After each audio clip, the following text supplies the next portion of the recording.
அதே மாதிரி பொம்பளை வச்சிருந்தாங்க சம்மதிப்பானா? யாக்கோப்பு ரொம்ப காதல் பண்ணானா ராகேல. உண்மையிலே காதல் பண்ணா 4 மனைவி எடுத்துல அவனுக்கு 4 பேரை கட்டணும். 13 பிள்ளைங்க குடும்ப கட்டுப்பாடுல போன 13 பிள்ளைங்க. மாமா கிட்ட ஆட்டை போட்டு ஆடு எல்லாம் அள்ளிட்டு வந்து அண்ணங்கிட்ட நைட்டோட நைட்டு எஸ்கப் ஆகி போறாங்க. இப்ப நம்ம ஆளுங்க அந்த வித்தியாசம் தெரியாம வெறுங்கையோடு நான் போனேன் பாட்டு பாடுறான். இரு பரிவாரம் எனக்கு தண்ணி. எப்படிடா தம்பி? அது விவரம் தெரியாதவங்க நீ பாட மாட்ட. இப்படி ஆளுகளை வச்சுக்கிட்டு என்னத்தை நம்ம சபையை நடத்துறது? இந்த மாதிரி நிறைய சொல்லலாம். அதனால கிறிஸ்தவங்களுக்கு அவங்க எல்லாம் முற்பிதாக்கள் அல்ல. யூதர்களுக்கு வேணா சொல்லிட்டு போ, இஸ்ரவேலுக்கு வேணா சொல்லிட்டு போல. கிறிஸ்தவனுக்கு அவங்க எல்லாம் அப்பான்னு சொல்றது துப்பு இல்லை. இயேசுவே சொன்னார், நான் சொல்லல. மத்தேயு 23:9 பூமியில ஒருவரையும் உங்கள் பிதா என்று சொல்லாதீர்கள், பரலோகத்தில் இருக்கிற ஒருவரே உங்களுக்கு பிதாவா இருக்கிறார். அல்லேலூயா. நேரடி கனெக்ஷன் பரலோகம் தான். அவங்க எல்லாம் எருசலேமை பார்த்து தான் ஜெபம் பண்ணுவாங்க. தானியேல் 6:10 ஜன்னலை திறந்து வச்சுக்கிட்டு எருசலேமை பார்த்து ஜெபிச்சானா யாரு? தானியேல். ஒரு தினமும் 3 வேளை. ஏன் தானியேல் ஒரு கிறிஸ்தவன் கிடையாது, அவனுக்கு சத்தியம் தெரியாது. எருசலேமை பார்த்து ஜன்னலை இருந்து கோயிலை பார்த்து கூப்பிடுறான். நீ அப்படி செய்ய முடியுமா?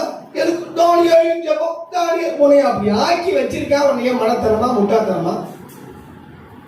இயேசு ஜெபத்தை கற்றுக் கொடுத்தார். அந்த ஜெபம் போதுமானதா இருந்தா அதை கடைபிடிங்க நான் சொல்லியிருப்பாங்க. அந்த மாதிரி செய்யாதீங்க சொன்னார். மத்திய 6ஆம் அதிகாரத்துல 7-8 பாத்தீங்கன்னா அந்த மாதிரி செய்யாதீங்க, யூதர்களை போல இஸ்ரவேலை போல செய்யாதீங்கன்னே சொல்றாரு. இந்த வசனத்தை பாருங்க, செய்யாதீங்கன்னே சொல்றாரு. எவனுக்கா துப்பு இருக்கா இந்த வசனத்தை? இந்த வசனம் நீங்க தயவு செய்து படிக்க. அன்றியும் நீங்கள் ஜெபம் பண்ணும்போது அஞ்ஞானிகளைப் போல வீண் வார்த்தைகளை அலப்பாதீர்கள். அஞ்ஞானின்னா உலகத்தான அர்த்தம். உலகத்தான யூத இஸ்ரவேலை சொல்றாரு உலகத்தான்னு. அந்த கதியில் இருக்காங்க. அவர்கள் அதிக வசனிப்பினால் அதிகமா ஜெபிச்சா கேட்பாங்க நினைச்சு அதிகமா ஜெபிப்பாங்க. தங்கள் ஜெபம் கேட்கப்படும் நினைக்கிறார்கள். 72 மணி நேரம் ஜெபம் ஏன் சொல்றா? 100 மணி நேரம் ஜெபம், 1000 தோத்திரமே.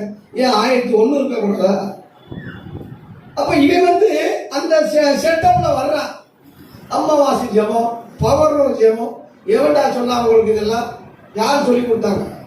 இதெல்லாம் அந்த பாரம்பரியத்துல வர்றதுனால செய்யாதீங்கன்னே சொன்னார். உங்க படிங்க, செய்யாதீங்க. அவர்களைப் போல நீங்கள் செய்யாதீர்கள். இதை விட என்னடா சொல்றது? நானு இயேசு சொல்றாரு, நான் சொல்லல. என்னை உரைச்சு பார்க்காதீங்க. சென்னையை கலக்கணும், ஒரு எழுப்புதல் உண்டாகணும். அப்போஸ்தலர் உபதேசத்தை வச்சு ஒரு எழுப்புதல். ஏற்கனவே அப்போஸ்தலர் ஊழியர்கள் ஐக்கியம்னு வந்தாச்சு, ஒரு எழுப்புதல் வந்துருச்சு. இந்த 2021 அடுத்து ஒரு புரட்சி வெடிக்க போகுது. அது இங்க இருந்து உங்க சபையிலிருந்தே அதை ஆரம்பிக்கிட்டோம். ஓ ஆமா, பயப்படாதீங்க. இயேசு சொல்லியிருக்காரு, செய்யாதீங்கன்னே சொல்ற. நீ எவனும் வாயை திறந்து அண்ணாவின் ஜெபம், மோசேயின் திறப்பின் வாசல் ஜெபம், எஸ்தரின் ஜெபம். எஸ்தர் புஸ்தகத்துல கர்த்தர்னு பேரே இல்லை, ஆண்டவர்னு பேரு இல்லை, தேவன்னு பேரு இல்லை, ஜெபம்னு வார்த்தையா இல்லையா அந்த புஸ்தகத்துல? எவனுக்கு தெரியாது? அந்த அம்மா அப்பா என்ன சொன்னா, எனக்காக உபவாசம் பண்ணுறேன், உனக்காக உபவாசம் பண்றது. அந்த அம்மா சொல்றது, இவன் சுற்று இல்லாம எஸ்தரின் ஜெபம், எஸ்தரின் ஜெப குழு, இவெல்லாம் கிறிஸ்தவனே இல்லையா சொல்லி அதால நாரி போய் கிடக்கு. நீ வளர்ச்சி இல்லாம நாசமா போறது காரணம் இதுதானே. 11 பேரை கொண்டு அப்போஸ்தலர் கொண்டு உலகத்தை கலக்கிறாரு. இங்க வந்து தோமா ரத்த சாட்சியா மறிச்சான். இன்னைக்கு எத்தனை கிறிஸ்தவங்க இன்னைக்கு சென்னையில் நிறைய பேர் இருக்கிறது காரணம் என்னன்னா, தோமாவுடைய அப்போஸ்தலருடைய ரத்தம் தான், தியாகம் தான். இன்னைக்கு இத்தனை பேர் வந்து என்னடா சாதிச்சீங்க?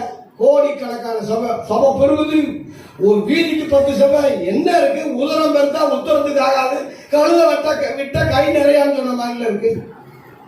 என்னடா இருந்து சாதிச்சீங்க? எல்லாம் உபதேசம் இல்லை, இயேசுவின் உபதேசம் கிடையாது, அப்போ சொன்ன உபதேசம் இல்லை, சத்தியம் இல்லை, அவர் சொன்ன ஜபம் இல்லை, எதையோ செஞ்சுக்கிட்டு இருக்கான்.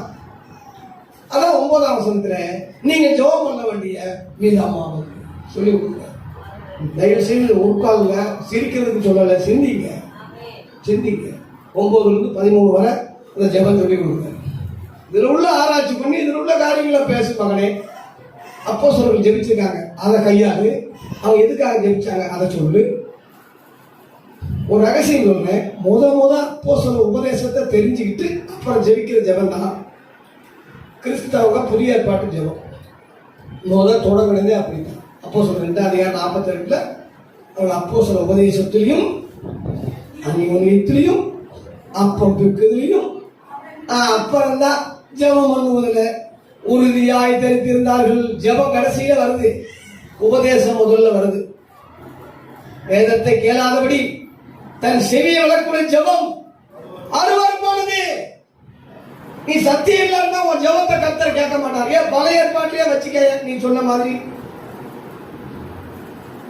உபவாசம் பண்ணி ஜெபிச்சா தாவீது, பெரிய ஆளுதான்.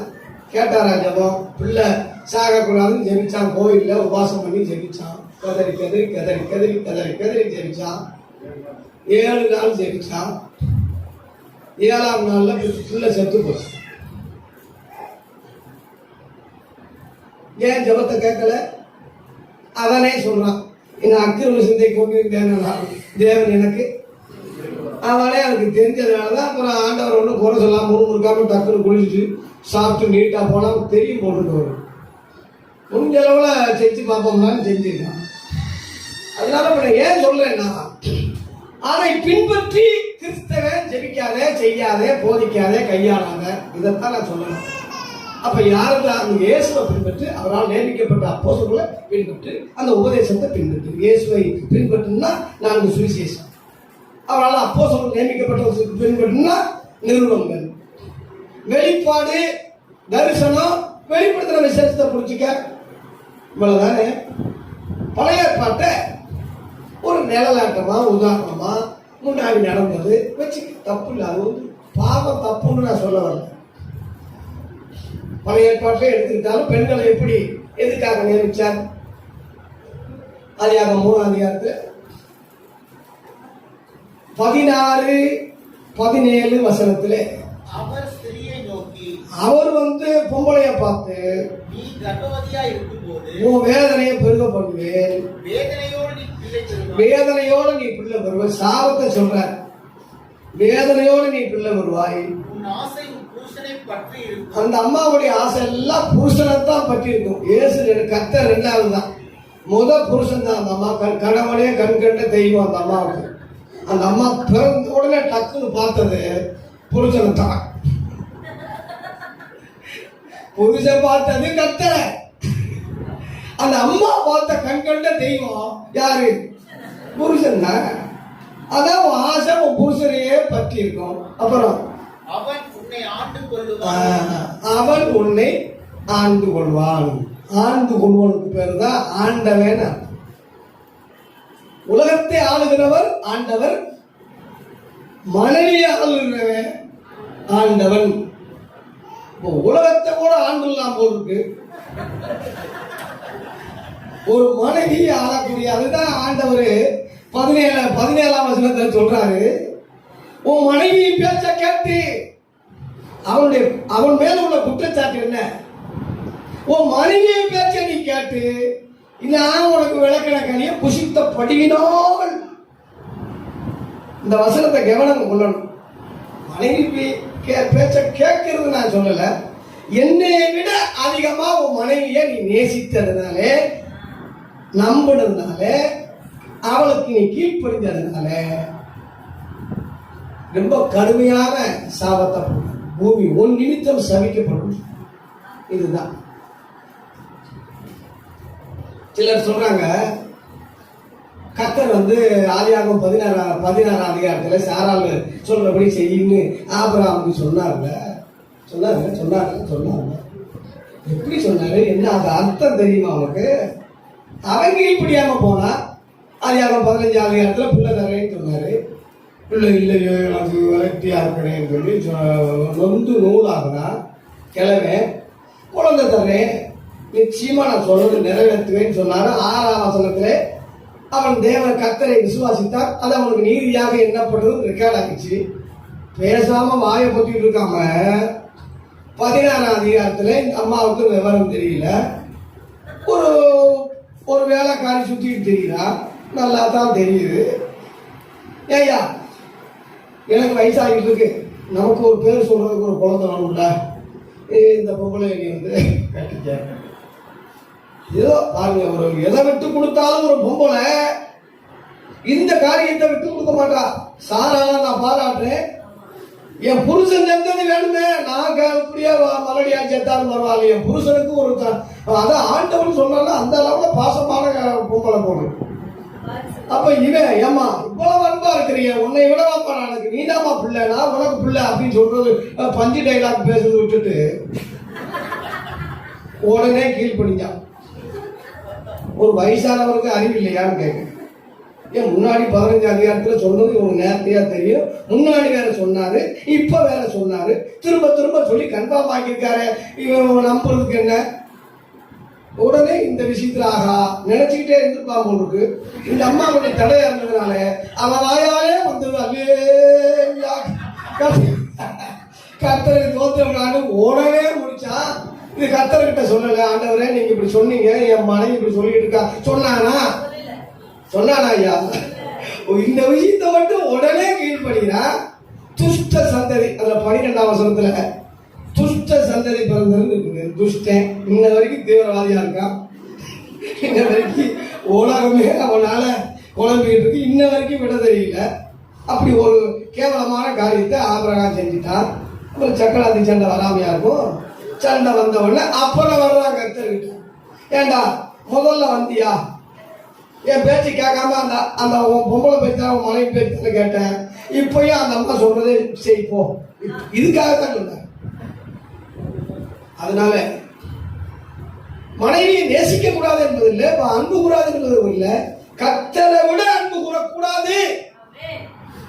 இயேசு சொல்றாரு, உன் மனைவியாவது மகளையாவது அப்பாவாவது அம்மாவாவது பிள்ளைகளாவது உன் ஜீவனை விட என்னை விட அதிகமா நேசிக்கிறவன் எனக்கு பார்த்து நல்லேன்னு சொல்லிட்டாங்க. அதைத்தானே அன்னைக்கே கர்த்தர் சொன்னாரு. உன் மனைவியை நேசி, கர்த்தரை விட நேசிக்காத. புரிஞ்சுக்க. ஒருவேளை ஏவாள் தப்பு செஞ்சு ஆதாம் செய்யாமல் இருந்தா ஏதோ ஒரு காரியம் செஞ்சிருப்பாங்க. இந்த கெதியில் இருக்க மாட்டோம். இந்த அநியாயம் நமக்கு வந்திருக்காது, சாபம் வந்திருக்கு. இவனுக்கு தெரிஞ்சே செய்தான்.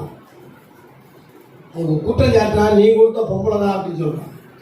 நான் என்ன கேட்டேன் அவங்ககிட்ட, நான் பாட்டு ஜாலியா சுற்றிட்டு தானே இருந்தேன், நீ தானே தனியா இருக்குது நல்லதில்லை, ஏற்ற துணையை உருவாக்கி நீ தானையா செஞ்ச, இப்போ அதுதான் செஞ்சிருக்கு கேட்போம். இப்படி வெவ்வேறா பேசினா பாருங்க, என்ன செய்ய? அதனால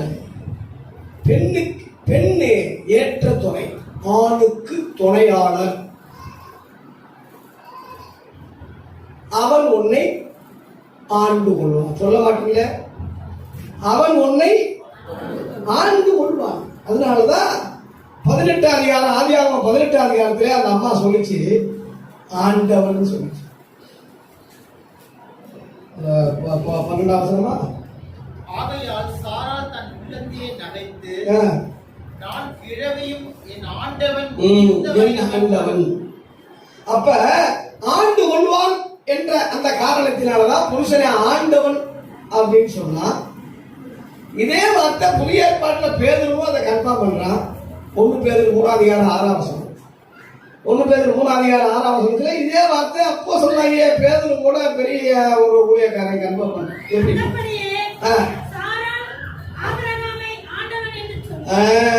ஆண்டவன் என்று சொல்லி அவளுக்கு கீழ்ப்படிந்திருந்தால் அப்ப பாருங்க, ஒரு புருஷனுக்கு கீழ்ப்படுகிற ஒரு சாராளா இருந்தார். சாதாரண கீழ்ப்படுதல் இல்ல. நான் உனக்கு சகோதரன் சொல்லு அப்படின்னு சொல்லலாம். என் உயிர் ஒன்னால காப்பாற்றப்படணும். எந்த பொம்பளையாவது செய்யலாம்? கீழ்ப்படுங்க. கற்பையே போனாலும் உயிரே போனாலும் என் புருஷன் காக்கப்படணும். சாராள் அதுக்கு தான் தாயின்னு போட்டு. நீங்க சாராள் ஒரு தாயின்னு கர்த்தரே சொல்றாரு. ஏவால சொல்லல. கீழ்ப்படியாம போனா கீழ்ப்படிஞ்சா இதான் தாயின்னு சொல்லு. ஜீவனோருக்கு தான் தாய் தான். ஆனா தாய் இல்லை, ஆவிக்குரியபடி தாய் இருந்து சாராள்னு சொல்றேன். ஆகவே ஆண்டவன் என்று சொல்லும் போது, நீங்க துணையாளர் சொல்லும் போது ஈக்குவல் பவர் எப்படி வரும்? சமம் எப்படி வரும்? ஊழியக்காரர்கள் சொல்லியிருக்கேன், ஊழியக்காரர்கள் சொல்லியிருக்கேன், அது புதிய ஏற்பாடுல சொல்லியிருக்கேன். அப்போஸ்தலர் 2:17-18 அந்த நாட்கள்ல ஊழியக்காரன் மேலும் ஊழியக்காரிகள் வருதில்லைன்னா 2வது இடத்துல தான் வருது மகளே, முதல் இடத்துல வரல. ஊழியக்காரன் ஆம்பளைய முதல்ல சொல்லிட்டு ஊழியக்காரன் சொல்லி ஊழியக்காரின்னு சொல்லி பொம்பளைய 2வது இடத்துல தான் வச்சிருக்கு. அப்ப 2வது ஸ்தானத்தை உனக்கு இருக்கு. 2வது ஸ்தானம் உனக்கு இருக்கு. முதல் ஸ்தானத்தை விரும்பாத. ஏன் விரும்பாத? என்ன காரணம்? அப்போஸ்தலர்களே விளக்கம் கொடுத்திருக்காங்க. 1 தீமோத்தேயு 2:11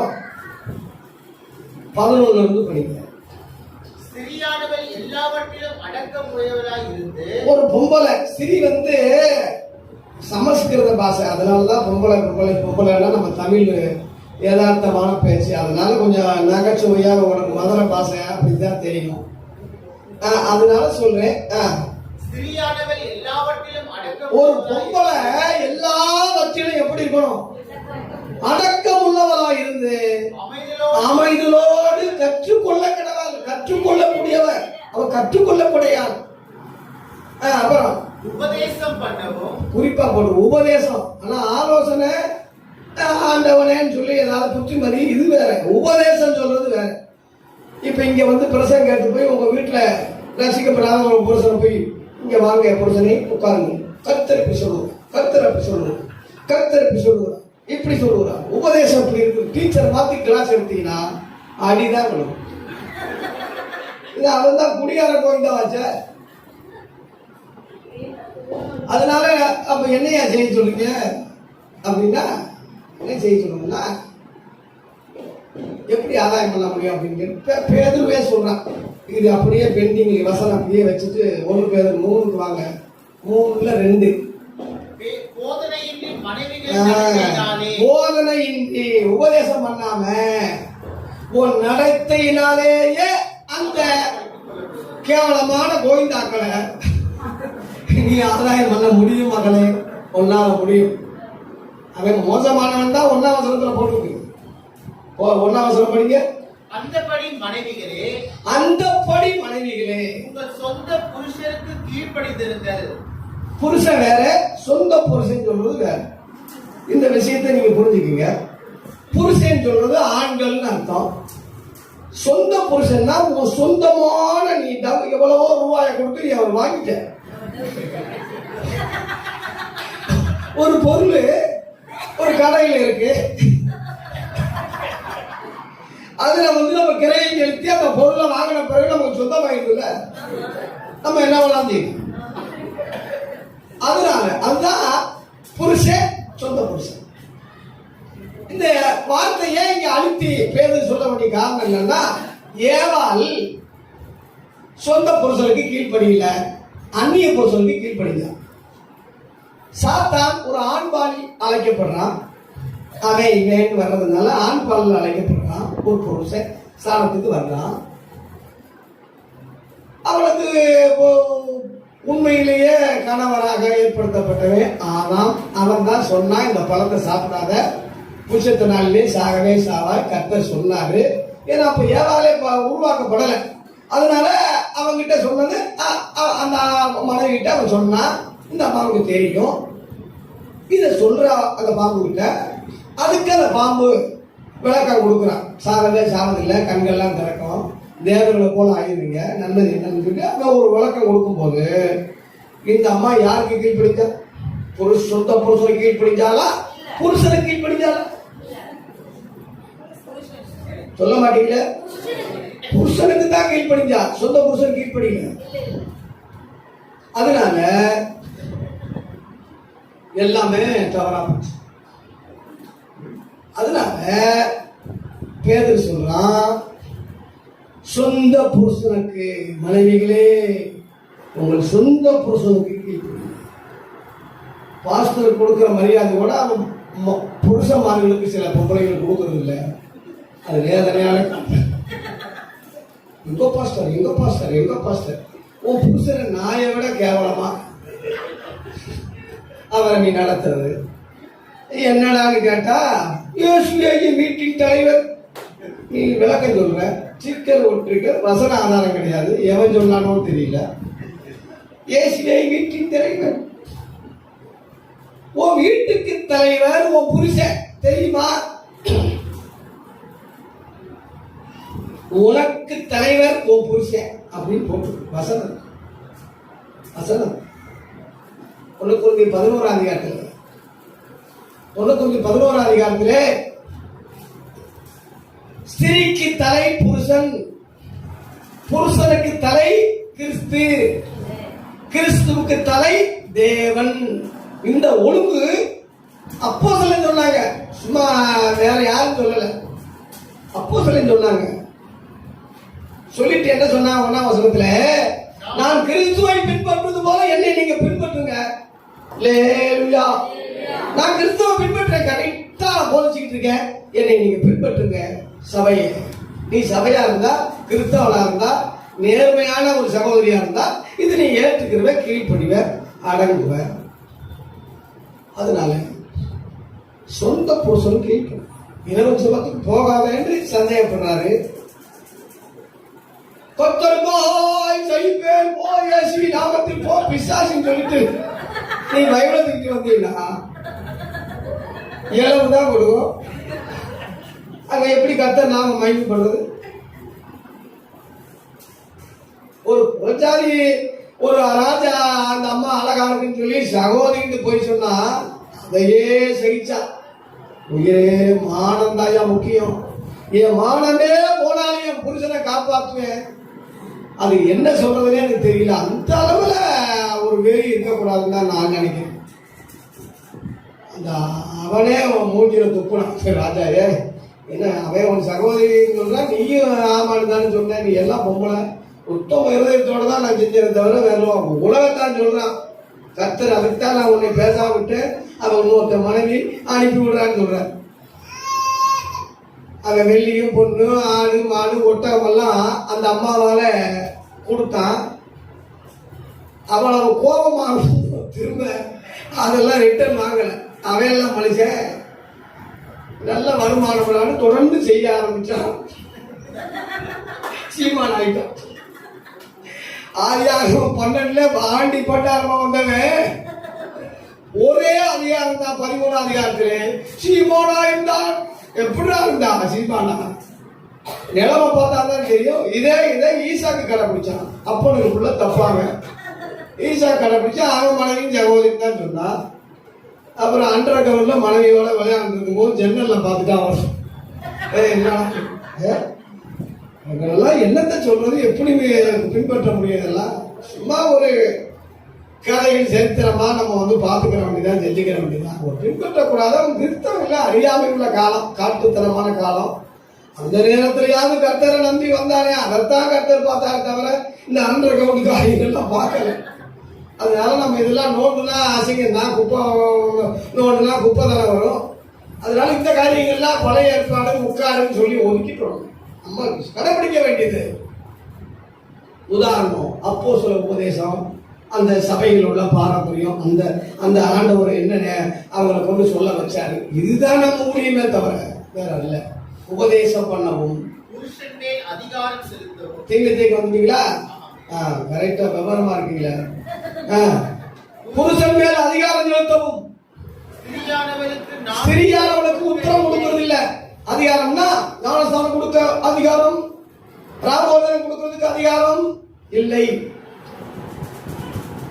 இல்லை, உபதேசம் பண்ணவே அதிகாரம் இல்ல போது ராபோஜனம் கொடுப்பேன். அது ராபோஜனம் பேச்ச கூட பேசுறது இல்லை, திருவிருந்துன்னு சொல்றான். ராபோஜனம் சொன்னா தானே வம்பு. மாத்துடா, தோசை மாதிரி மாத்துடா, திருவிருந்து. அப்புறம் என்னடா நற்கரணை. அப்புறம் என்ன, அப்புறம் என்னது ஆர்சிக்கு எல்லாமே சொல்லுவாங்க. அப்ப இல்ல இல்ல இன்னொன்னு சொல்லுவாங்க, ஏதோ வார்த்தை. எப்படியோ பைபிள்ல இல்லாத, புதிய ஏற்பாட்டுல இல்லாத, அப்போஸ்தலர் சொல்லாத ஒரு காரியத்தை புகுத்தி புகுத்தி புகுத்தி புகுத்தி புகுத்தி புகுத்தி வச்சுட்டா நீங்களும் நானும் அப்படிதான் சொல்லிட்டு தெரியும். இன்ன வரைக்கும் இனிமேல மாத்திருங்க. ராபோஜனம்னு சொல்லி பழகுங்க ராஜா. லேலுயா. அதே 1 Corinthians 11 21 இருக்கு. முறை இல்லாம செய்வது கட்டுரை ராபோஜனம் பண்ணுதல் அல்லவே 21 இருக்கு. அவன் இஷ்டத்துக்கு சாப்பிட்டுட்டு இருக்கான், அவன் இஷ்டத்துக்கு முயற்சிக்கிட்டு இருக்கான், ஒருத்தன் பார்த்துக்கிட்டு இருக்கான், தெரிஞ்சுக்கிட்டு இருக்கான், சபையை கேவலப்பட்டு இருக்காங்க. இந்த மாதிரி செய்வது கட்டுரை ராபோஜனம் பண்ணுதல் அல்லவே. ராபோஜனம் சொன்னாதானே உனக்கு இந்த ராபோஜனம்னா என்ன, அன்னைக்கு என்ன செஞ்சாரு இயேசு, இதெல்லாம் ஒவ்வொரு நாள் கண்டுபிடிச்சு ஒரு சபையில நீ செய்ய முடியும். அதனால தயவு செய்து இந்த மேல மாத்திக்கங்க. திருவிருந்துன்னு பேர் எழுதியிருந்தா அதை அழிச்சிட்டு, ஒரு காலத்துல இந்தி போராட்டம் நடக்கும் போது இந்தி எழுத்தெல்லாம் அழிச்சாங்க. அந்த மாதிரி ராபோஜனம் என்ற வார்த்தை பைபிள் வார்த்தை ஒண்ணு நீ சொல்லலையே, அழிக்கிறதுக்கு சங்கடப்படுற வேணாம். நீ சொல்லி தொலைஞ்சது எவனோ சொல்லி கொடுத்து நீ செஞ்சது அழிச்சிட்டு ராபோஜன ஆராதனைன்னு சொல்லு மகனே, சொல்லு. ஏன்னா அதுலயே அந்த பவுல் சொல்றான் பாருங்க, அதுலயே 23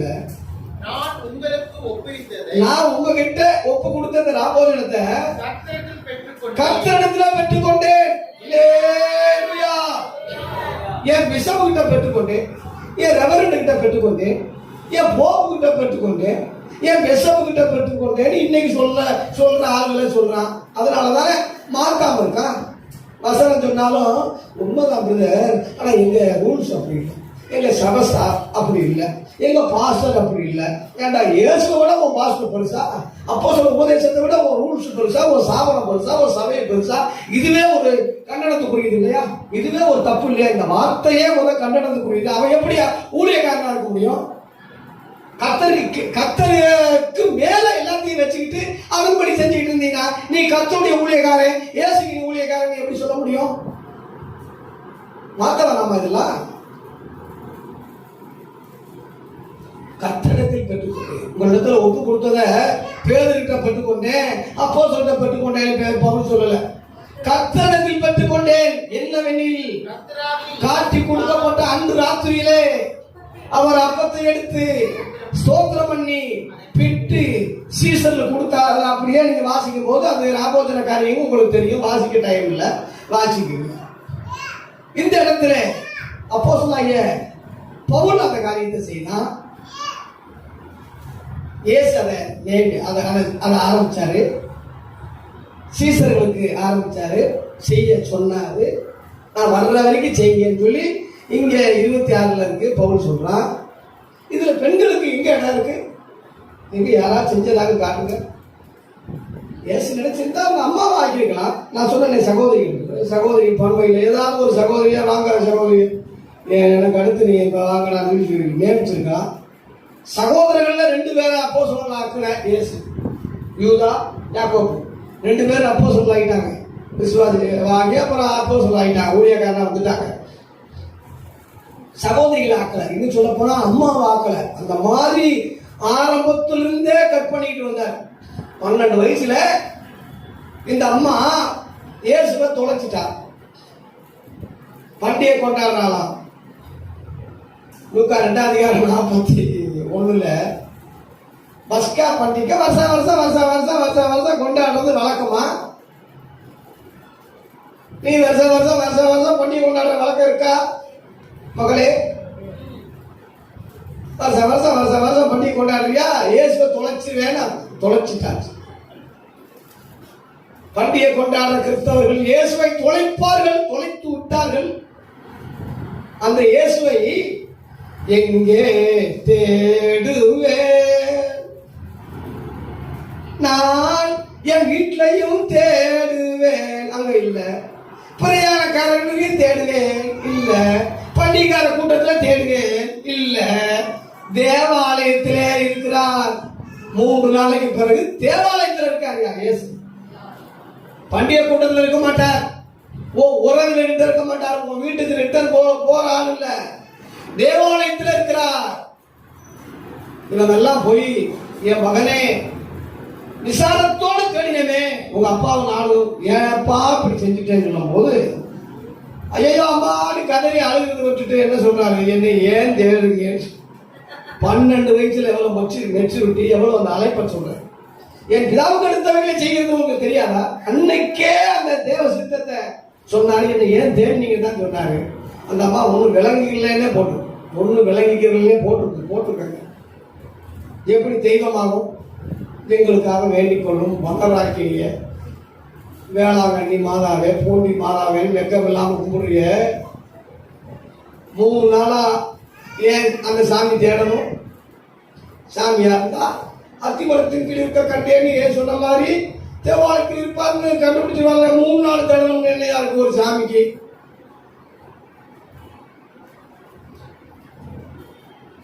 2004 சுனாமி வந்த போது வேளாங்கண்ணியே அழிஞ்சிருச்சான். அந்த அம்மா பொடி நடையா நடந்து வாடிப்பட்டிக்கு வந்துட்டாலாம். மதுரை பக்கத்துல வாடி நகருக்கு பெரிய ஃபேமஸ் ஆகி இப்ப பொடி நடையா அந்த அம்மா இங்க வந்துட்டாங்க. இங்க வந்து இப்ப வந்து பாலா கொட்டுதுன்னு ஒரு பொருளை கிளப்பி ஏகப்பட்ட மக்கள் அங்க போக ஆரம்பிச்சுட்டாங்க. உபதேசத்தை கேட்க இன்னைக்கு ஆள் இல்லை.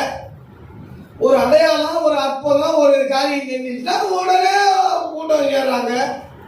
விபச்சார சந்ததி யாருன்னு ஏசு அவங்களை வந்தாங்க.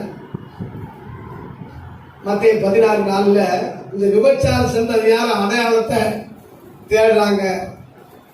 அதனால அடையாளத்தை கேட்கிறவன், அடையாளத்தை தேடுறவன், அற்புத அடையாளங்களை பார்த்து நம்புறவன் ஒரிஜினல் விசுவாசி இல்லை. நீ கண்டதாலே விசுவாசித்தாய். காணாதிருந்து விசுவாசிக்கிறவர்கள் பாக்கியவான்கள். விசுவாசிக்கிறவனுக்கு எதுக்கு அற்புதம்? நம்பக்கூடியவனுக்கு எது அற்புதம்? நீங்க இந்த பணம் இருக்கு பாருங்க, இந்த கொடுத்த காசு சோப்பு இருக்கு பாருங்க, நீ வச்சிருக்க இல்ல பாஸ்டர், நான் அதுதான் நம்பிக்கை. எங்க பார்ப்போம், பார்த்துட்டு ஆமா பாஸ்டர் நம்புறேன். நீ பார்த்துட்டு ஏன் நம்புறோம்? பார்த்துட்டு இல்ல. அதனால அற்புதங்களை பார்க்கிறவன பிசாசி நோட் பண்ணுவான். அவனும் பொய்யான அற்புதம் செய்ய தெரியும், அதை செஞ்சு அங்கிட்டு ஏமாத்திப்பான். ஜாக்கிரதை. அற்புத அடையாளங்களை 2வது வச்சுக்கோங்க. உபதேசம் முதல்ல வைங்க, சத்தியத்தை முதல்ல வைங்க. அற்புதங்களை அடைஞ்சவெல்லாம் பரலோகத்து வருவான வசனம் இல்லை எங்கேயும். சத்தியத்தை கை கொண்டு வருகிற ஜாதி உள்ளே பிரவேசிப்பதற்கு வாசலை திறவுங்கள். ஏசாயா 26:2 இருக்கு. சத்தியத்தை அறிவீர்கள், சத்தியம் உங்களை விடுதலையாக்குவது அற்புதம் அல்ல. பவர் பவர் பவர் பவர் அற்புதம் இல்ல, சத்தியத்தை அறிகிற அறிவுதான் ஐயா. அற்புத அடையாளம் செஞ்சுட்டு ஏமாத்திட்டு தெரியக்கூடாது. கர்த்தர் அற்புதம் செய்தார்களேன்னு சொல்லல, அதை குறிச்சு மேன்மை பாராட்டாத. சத்தியத்தை குறிச்சு மேன்மை பாராட்டு, உபதேசத்தை குறித்து மேன்மை பாராட்டு. அற்புதம் செய்ய இயேசு வரல. எதுக்கு வந்தார்னா சத்தியத்தை குறித்து சாட்சி கொடுக்கவே நான் பிறந்தேன். இதுக்காகவும் வந்தேன்னு யோவான் 18:36-37 சொன்னதை தெரியலையா உனக்கு? இந்த சத்தியம் தான் பெண்களுடைய ஊழியக்காரிகளை சொன்ன பெண்கள் உதவியாளர்கள். ஆண்டவனேன்னு அழைக்கிற நீ ஆளுகிற தன்மை உள்ள ஒரு புருஷனை அதிகாரம் செலுத்தவும் உபதேசம் பண்ணவோ உனக்கு அதிகாரம் இல்லை. அந்த படிக்க பெண்கள் வந்து நல்லவங்க. அதுக்காக ஒரு சின்ன பிள்ளைய நீ போய் அரு அப்படி அரு எந்த அப்பாவாவது சொல்லுவானா?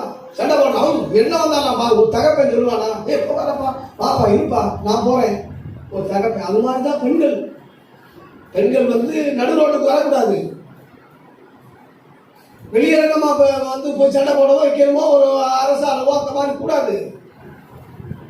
பழைய ஏற்பாட்டில் ஒரு ஏசபேல் இருந்தா ஒரு அறைக்கு.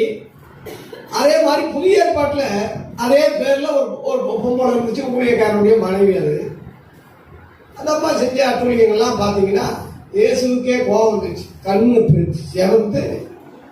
அப்போ வெளிப்படத்துல 2ஆம் அதிகாரம் 3ஆம் அதிகாரத்துல 7 சபை இருக்குல்ல, அதுல ஒரு தியாத்தார சபையுடைய ஊழியக்காரனுடைய மனைவி செஞ்ச விஷயத்தை பாருங்க. படிங்க. வெளிப்படுத்தல் 2:18. 2:18 7 சபைகள் சொல்லும் போது அந்த ஊழியக்காரனுக்கு தூதன், அந்த தூதனுக்கு சொல்லும் போது ஊழியக்காரன் தான் தூதன். சபையின் தூதனுக்கு நீ எழுத வேண்டியது என்னவெனில், அக்கினி ஜுவாலை போன்ற கண்களும். வேற எந்த சபைக்கும் இந்த கொடூரமான வார்த்தையை சொல்லல. அக்கினி ஜுவாலை போல கண்களுடைய தேவகுமாரன் சொல்றதாவது, பிரகாசமான வெண்கலம் போன்ற பாதமுள்ள தேவகுமார் சொல்கிறதாவது, என்ன சொல்றாரு? கிரியைகளையும் உன்னுடைய செயல்பாடுகளையும் உன் அன்பையும், உன்னுடைய அன்பு, நீ உண்மையிலே நீ அன்பா இருந்த எனக்கு, உன் ஊழியத்தையும், உன்னுடைய ஊழியத்தையும், விசுவாசத்தையும், உன்னுடைய விசுவாசம், ஆரம்ப விசுவாசத்தையும், பொறுமையையும், நீ எவ்வளவு கஷ்டத்துல பொறுமையா இருந்த, நீ முன்பு செய்த கிரியைகளையும், நீ எனக்காக செஞ்ச கிரியைகளையும் இப்ப நீ போக போக குறையாம அதிகமாவே செஞ்சுட்டு போற. இதெல்லாம் நான் அறிஞ்சிருக்கேன், பாராட்டுறேன் ஊழியக்காரங்க. ஆனா குறை சொல்றேன். என்ன சொல்றேன்? ஆகிலும் உன் பேரில் எனக்கு குறை உண்டு. அது என்ன குறை? தன்னை தீர்க்கதரிசின்னு சொல்ற ஒரு பொம்பளை, அந்த பொம்பளை அவளா தன்னை ஊழியக்காரன்னு சொல்லிக்கிறா. என்னுடைய ஊழியக்காரர் வேசித்தனம் பண்ணவும், மற்ற ஊழியக்காரெல்லாம் வேசித்தனம் பண்ணுறதுக்கும், விக்கிரங்களை படைக்கிறது சாப்பிடுறதுக்கும் அவளுக்கு போதித்து அவர்களை வஞ்சிக்கும்படி, அவங்களை எல்லாம் ஏமாத்தும்படி நீ அவளுக்கு இடம் கொடுக்கிறாய். நீ அந்த பொம்பளைக்கு, நீ உன் மனைவிக்கு இடம் கொடுக்கிறாய். அதான் குற்றச்சாட்டு. அதனால உதவியாளரா இருக்கலாம், தப்பு இல்ல.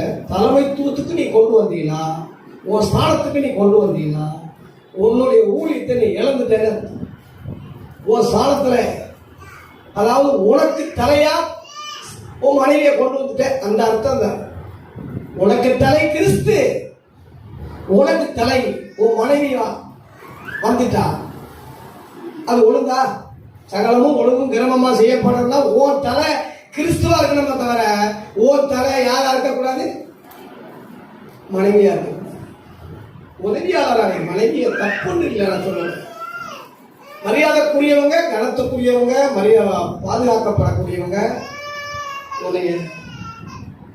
எல்லாரையும் விட நேசிக்கிறவங்க. தாயின் தகப்பனெல்லாம் 2வது தான். உறவு உனக்கு மனைவி தான். மனைவியை பிரிஞ்சு ஒன்னால் இருக்கவே முடியாது.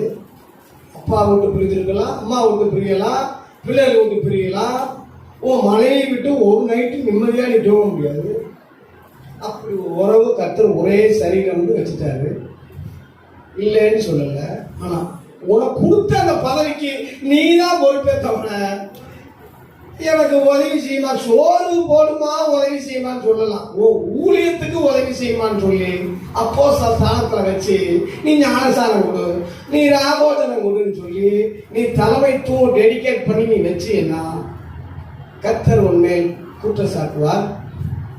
அந்த பொம்பளையோட வர்ற ஊழியக்காரர்கள் எல்லாம் அடிச்சு நாத்தம் அடிச்சு அடிச்சு கட்டில் கிடையாக்கி அதை போட்டு கட்டில் நார பண்ண எல்லா சபைகளும் தெரியுற அளவுல. இன்னைக்கு நான் பேர சொல்ல வகுப்புல எத்தனையோ ஊழியர்கள் குடும்பம் கெட்டு போனதுக்கு காரணம், அழிஞ்சு போனதுக்கு காரணம் மனைவிய வைக்கிற இடத்துல வைக்காம இவன் தலைக்கு மேல வந்து கொண்டாடினா பாரு. தலை இருக்கிற இடத்துல, கிறிஸ்து இருக்கிற இடத்துல மனைவி வச்சா பாருங்க. இதுதான் அந்த ஆரம்ப குற்றச்சாட்டு. உன் மனைவியின் சொல்லுக்கு கீழ்ப்படிஞ்சு நான் உனக்கு சொன்னதை நீ கேட்காம உன் மனைவி சொல்லுக்கு கீழ்ப்படிந்ததுனாலதான் முதல் குற்றமே அதானே. அதே குற்றம் தானே இந்த ஊழியக்காரன் செஞ்சுக்கிட்டு இருக்கான். நான் கேட்கிறேன், உலக பிரகாரமா கேட்கிறேன், டாக்டர் மனைவி டாக்டரா? டாக்டருக்கு மனைவியா இருக்கிறதுனால அவர் எந்திரிக்க முடியாது. வாங்க நான் ஊசி போடுறேன், இந்த அம்மா ஊசி போட்டா அது நியாயமா? செத்துட்டாங்கன்னா என்ன செய்ய? அதே மாதிரி ஒரு டிஎஸ்பி, ஒரு போலீஸ் அதிகாரி மனைவி போலீஸ் அதிகாரியா? அவர் ஊட்டிக்கு நீங்க மேல முடியல, நான் வருகிறேன், ஜீப் எடு. போக முடியுமா அந்த அம்மா? கலெக்டர் மனைவி கலெக்டரா? நீதிபதி மனைவி, அவர் மேலுக்கு காய்ச்சலா இருக்காரு, உட்காந்து நீ தீர்ப்பு சொல்ல முடியுமா? சொல்றேன், உலக பிரகாரமா பேசுறேன். அதே மாதிரி பாஸ்டர் மனைவி பாஸ்டரா? சொல்லுங்க, பாஸ்டர் மனைவி பாஸ்டரா? எவன்டா சொன்னா உங்களுக்கு? உதவியாளரா வச்சுக்க. உதவியாளர் இல்லைன்றோம். வீட்டுக்கு உதவி செஞ்ச மாதிரி ஒரு சபைக்கு ஆதரவா, உதவியா, ஏற்ற துணையா, நம்பிக்கை துணையா இல்லைன்னு நான் சொல்லல. உனக்கு தலையாக்கிறாங்க, உன் தலை கிறிஸ்து, அது மறந்துடாத. அல்லேலூயா. திரும்ப தீமோத்தேயுல படிங்க தம்பி. ஏன் அப்படி நான் சொல்றேன், பவுலும் சொல்றான் அப்படின்னா, முதலாவது உருவாக்கப்பட்டது ஆதாம் தான். பின்பு என்ற வார்த்தை கேளுங்க. முன்பு பின்பு, முன்பு பின்பு. முன்பு வர்றவனுக்கு ஃபர்ஸ்ட் பிரேஸா, பின்னாடி வர்றவனுக்கு ஃபர்ஸ்ட் பிரேஸா? என்ன நியாயம் நீங்க சொல்றது? அது சமமா ஈக்குவலா ரெண்டு பேருக்கும் ஒரே சம்பளம் தரேன்னு ஒரு சொல்ல மாதிரி ஒரு ரெண்டு பேருக்கும் ஃபர்ஸ்ட் கொடுப்பீங்களா? என்ன நியாயம் அது? அப்புறம் பின்பு மேலும் இன்னும் எக்ஸ்ட்ரா ஒரு விளக்கம் சொல்றான். மேலும் ஆதாம் வஞ்சிக்கப்படவில்லை, ஸ்திரியானவளே வஞ்சிக்கப்படா. ஏமாற்ற ஆதாம் படல. ஏன்னா தெரிஞ்சுதானே செஞ்சா. அவன் தெரிஞ்சுத செய்யறவே ஏமாற்றம் கிடையாது. நம்ம தெரியாம செஞ்சா ஏமாற்றம். அதான் வஞ்சிக்கப்பட்டதால் ஏமாற்றப்பட்டார். மீறலுக்கு உட்பட்டார். அப்படி இருந்தோம். அப்ப இத்தனை குற்றச்சாட்டுகள் இந்த பொம்பளைகளுக்கு மேல வருது. காரணம் என்ன? அதுக்கு காரணம் என்ன? புருஷன் தான். அவன் வைக்கிற இடத்துல வைக்கல. பாம்பு வந்து ஏவாளுகிட்ட இவ்வளவு நேரம் பேசுற அளவுல எங்க போய் தொலைஞ்சான்? அன்னைக்கே வந்து தடுத்திருந்தா, இந்த பேச்சை குறைச்சிருந்தா, இந்த இடையில இந்த காரசாரம் வாக்குவாதம், இவ்வளவு பேச்சு, இவ்வளவு காரியங்கள் நடந்திருக்குமா? அவன் செஞ்சாது. அவனும் பாதிக்கப்பட்டான். 1 கொரிந்தியர் 11 திரும்ப வாங்க. 5 படிங்க. 5 ஜெபம் பண்ணுகிற போதாவது, ஜெபம் பண்ணும் போது தீர்க்க தரிசனம் சபை விசுவாசிகள் எல்லாம் தீர்க்க தரிசனம் சொல்லலாம். 1 கொரிந்தியர் 14 போட்டிருக்கு. அந்த மாதிரி தீர்க்க தரிசனம் சொல்லும் போது, ஜெபம் பண்ணும் போது தலையை மூடிக்கொள்ளாம ஒரு பொம்பளை இருந்தா, தன் தலையை கனவீனப்படுத்துகிறார். சொன்ன உடனே 2-3 சகோதரிகள் சுதாச்சிக்கிட்டாங்க. நீங்க ஜெபம் பண்ணலாமா? தீர்க்க தரிசனம் சொல்லல, அதனால இப்ப போட வேணாம். தீர்க்க தரிசனம் சொல்லும் போது ஜெபம் பண்ணும் போது தானே போட்டிருக்கு. இப்ப அதை மாத்தி சும்மா இருக்கும் போது போட்டுருவாங்க, ஜெபம் பண்ணும் போது போட மாட்டாங்க. தீர்க்க தரிசனம் சொல்லும் போது பொம்பளை பகிரங்கமாவே தலையை பேய் மாதிரி வச்சு போட்டு சொல்றா. ஆகாதியா, என்னத்தை போய் சொல்ல இவங்களுக்குலாம்? அதான் மயிரை பின்னுதல் அப்படி போட்டு வந்து முக்காடா கொடுத்திருக்காரு. பெண்களுக்கு அந்த முடி எப்படி கொடுக்கப்பட்டிருக்கு அங்க போட்டுக்கல, முக்காடு ரொம்ப அருமையா இருக்குல்ல, அதை பின்னக்கூடாது. 1 பேர் 3 மயிரை பின்னி, அந்த மயிரை பின்றது தப்பு. பின்னிய கூந்தல் கருநிலை நாகம் அப்படின்னு ஒரு புலவர் எழுதுறாங்க. பின்னாடி பாத்தீங்கன்னா கருநாகம் மாதிரியே இருக்கும். ஒரு பொம்பளை பின்னாடி அந்த செடை போட்ட பொம்பளை பாருங்க, பின்னாடி அந்த படம் எடுத்து அந்த பாம்பு நிற்கிற மாதிரி கீழே அந்த வால் இருக்கு. ஒரு கவிஞர் எழுதுனாங்க, பின்னிய கூந்தல் கருநிலை நாகம். அதனாலதான் மயிரை பின்னுதல் கூடாதுன்னு அப்போஸ்தலர் சொன்னாங்க. ஒவ்வொரு விஷயத்தையும் சொல்லியிருக்காங்க. தகப்ப தாய் மாதிரி சும்மா இல்ல, அதை கடைபிடிச்சு நடந்தா எதுக்கு இந்த அநியாயம் நடந்துகிட்டு இருக்கு? சினிமாக்காரி மாதிரி தோத்துருவாங்க இன்னைக்கு. அந்த மாதிரி நடந்துட்டு இருக்கு. ஒரு பொம்பளை என்கிட்ட வந்து ஒரு சகோதரி சொல்றாங்க, பாஸ்டர் நான் என் தானாவே போறேன், என்னை ஆசிரியர். எல்லாம் அந்த அம்மா கிறிஸ்தவ பொம்பளையா, அதனால அந்த அம்மா ஆசீர்வாதம். எத்தனை புருஷன் அந்த அம்மாவுக்கு தெரியுமா உனக்குன்னு கேட்டேன். ஓ கோல் மாடல் அப்போ சில உபதேசமே தவிர சினிமா காரியம் இல்லை, சீரியல் காரியம் இல்லை, வேற எந்த காரியமும் கிடையாது. உனக்கு கோல் மாடல் அப்போஸ்தல சத்தியங்கள் உபதேசங்கள் இதுதான்.